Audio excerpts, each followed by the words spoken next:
Hi అండి. నమస్తే. Welcome to అమ్మాయి లోకం. అందరూ ఎలా ఉన్నారు? నేనైతే చాలా బాగున్నాను. మీరందరూ కూడా బాగుండాలని మనస్ఫూర్తిగా కోరుకుంటున్నాను. ఇవాళ మన రెసిపీ వచ్చేసి టిఫిన్ పిండి ఏమీ లేనప్పుడు అప్పటికప్పుడు 5 నిమిషాల్లో అయిపోయే గుంత పొంగనాల రెసిపీ. ఎలా చేయాలో చూద్దాం. స్కిప్ చేయకుండా చూడండి. ఫస్ట్ మిక్సీ జార్‌లో వచ్చి ఒక చిన్న సైజ్ బంగాళదుంప తోలు తీసేసుకొని పెట్టుకున్నాము. దాన్ని చిన్న చిన్న ముక్కలుగా కట్ చేసుకొని వేసుకుందామండి జార్‌లో. ఇప్పుడు నీళ్ళేమి యాడ్ చేయకుండా దీన్ని మెత్తగా పేస్ట్‌లాగా చేసుకొని తీసుకొచ్చుకుందాము. ఇలా తీసుకొచ్చుకున్న తర్వాత దీంట్లో ఒక కప్పు బొంబాయి రవ్వ, 2 టేబుల్ స్పూన్లు శనగపిండి, ఒక పావు కప్పు వరకు నీళ్ళు వేసేసి మొత్తం మంచిగా మెత్తగా పేస్ట్‌లాగా చేసుకొని తీసుకొచ్చుకుందామండి. వీలైనంత మెత్తగా చేసుకుందాము. ఇప్పుడు ఈ మిశ్రమాన్ని మనం మిక్సింగ్ బౌల్‌లోకి మార్చుకుందాం. రుచికి సరిపడినంత ఉప్పు వేసి మొత్తం మంచిగా కలుపుకుందామండి. బంగాళదుంప వేసుకున్నాం కాబట్టి కలర్ మారకుండా ఉండేదానికి ఉప్పు ముందుగానే వేసేసుకుందాము. దీనిలో ఇంకొంచెం నీళ్లు పడతాయండి, గట్టిగా ఉంది. ఒక 2, 3 టేబుల్ స్పూన్ల వరకు నీళ్ళు యాడ్ చేసుకొని మొత్తం మంచిగా కలుపుకుందాము. నానేటప్పటికల్లా ఇంకా కొంచెం మనకి దగ్గర పడుతుందండి రవ్వ. అందుకని ముందుగానే కొంచెం నీళ్ళైతే యాడ్ చేసుకొని కలిపేసేసి మూత పెట్టి పక్కన పెట్టుకుందామండి. ఒక 5 నిమిషాల పాటు నానితే సరిపోతుంది. ఈలోగా మనం దీనికి తాలింపు వేసుకుందాము. కడాయిలో ఒక టేబుల్ స్పూన్ నూనె వేసుకుందామండి. తర్వాత ఒక టేబుల్ స్పూన్ మినపప్పు, ఒక అర టీ స్పూన్ జీలకర్ర,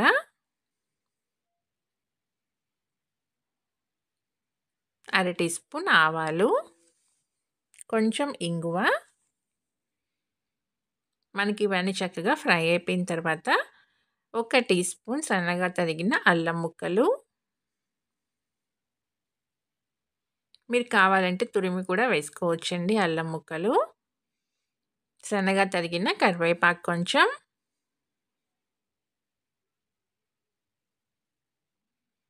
ఒక 2 పచ్చిమిర్చి తీసుకున్నామండి సన్నగా తరిగినవి. దీనిలో కారం అంతా పచ్చిమిర్చి కారమేను. ఇవి కొంచెం మీడియంగా ఉన్నాయండి కారం, అందుకని నేను 2 తీసుకున్నాను. దానికి తగినట్టుగా మీరు కారానికి తగినట్టుగా పచ్చిమిర్చి అనేది అడ్జస్ట్ చేసుకోండి.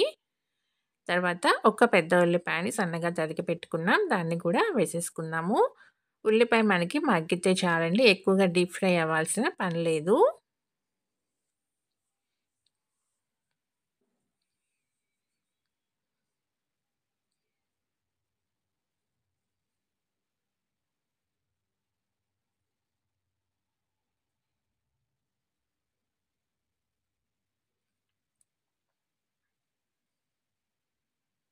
మనకి ఉల్లిపాయ ఇలా మగ్గిన తర్వాత ఒక చిన్న సైజ్ టొమాటోని గింజలు తీసేసుకొని చిన్న చిన్న ముక్కలుగా కట్ చేసుకున్నామండి.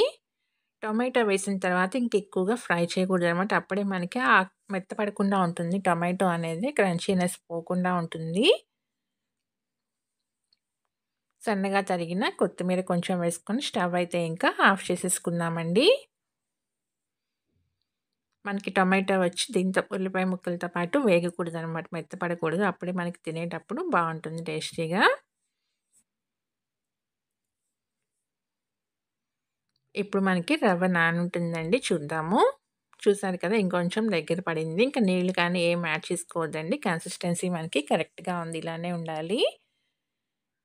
ఇప్పుడు మనం ఫ్రై చేసి పెట్టుకున్న ఉల్లిపాయ అంతా వేసేసుకుందాం దీంతో పాటు.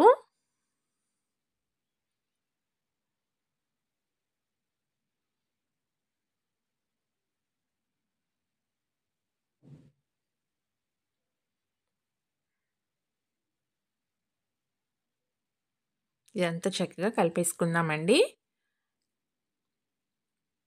మీకు కనుక కొంచెం గట్టిగా ఉన్నట్టుగా అనిపిస్తే ఒక 2 టేబుల్ స్పూన్లు నీళ్ళు యాడ్ చేసుకోండి. కన్సిస్టెన్సీ అయితే మనకి కరెక్ట్‌గా ఉంది.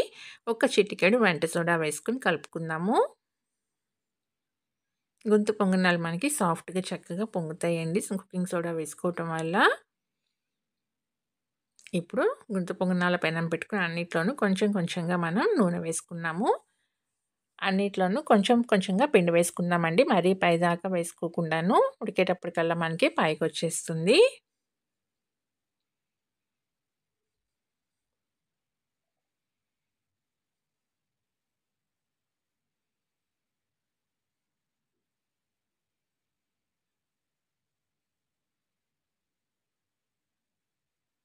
2 పక్కలు చక్కగా ఎర్రగా కాలిన తర్వాత తీసుకుందామండి. టేస్ట్ అయితే చాలా బావుంటుంది. దీనిలోకి టమాటో చట్నీ పర్ఫెక్ట్ కాంబినేషన్ అనమాట.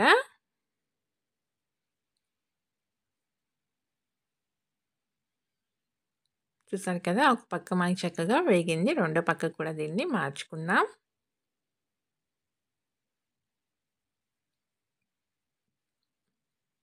ఇంట్లో మనకి టిఫిన్ పిండి ఏమీ లేనప్పుడు సడెన్‌గా ఏం చేయాలో తోచదనమాట. అలాంటి టైంలో ఇలా ట్రై చేసి చూడండి. చాలా క్విక్‌గా అయిపోతుంది. టేస్ట్ అయితే చాలా బావుంటుంది.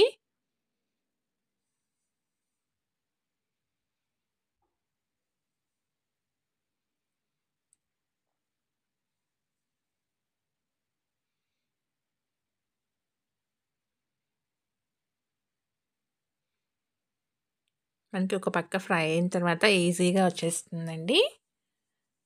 ఇలా రెండో పక్క కూడా దీన్ని టర్న్ చేసుకొని 2 పక్కల మనం ఎర్రగా కాలిన తర్వాత తీసుకుందాము.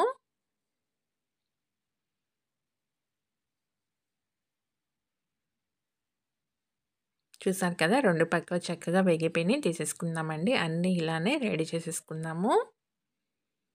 చాలా అంటే చాలా ఈజీ అండి చేసుకోవటం. టేస్ట్ అయితే చాలా బావుంటుంది. మార్నింగ్ బ్రేక్‌ఫాస్ట్‌లో కానివ్వండి, ఈవినింగ్ డిన్నర్‌లో కానివ్వండి, స్నాక్‌లో తినాలనిపించినప్పుడు కానివ్వండి, ఇలా ట్రై చేసి చూడండి. ఇంట్లో పిల్లల నుంచి పెద్దవాళ్ళ దాకా అందరికీ నచ్చుతుందనమాట. చాలా క్విక్‌గా అయిపోయే ఒక మంచి బ్రేక్‌ఫాస్ట్ రెసిపీ.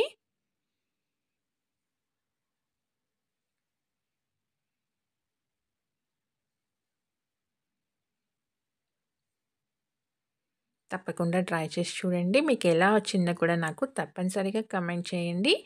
అలానే వీడియో నచ్చినట్లయితే తప్పకుండా సబ్స్క్రైబ్ చేసుకొని ఒక లైక్ ఇచ్చేయండి. మీ ఫ్రెండ్స్‌కి, ఫ్యామిలీ మెంబర్స్‌కి షేర్ చేయండి.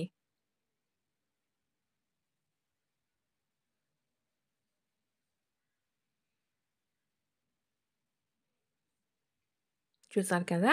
టేస్ట్ అయితే చాలా బావున్నాయి. ఒకటి ఓపెన్ చేసి చూద్దామండి. పైన క్రిస్పీగా, లోపల సాఫ్ట్‌గా చూసారు కదా! ఎక్కడ పచ్చదనం లేకుండా చక్కగా వేగినియి.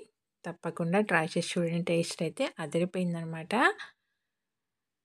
ఈ రెసిపీ అయితే ఇంతేనండి. రేపు ఇంకో కొత్త రెసిపీతో మీ ముందుకొచ్చేస్తాను. Thank you for watching.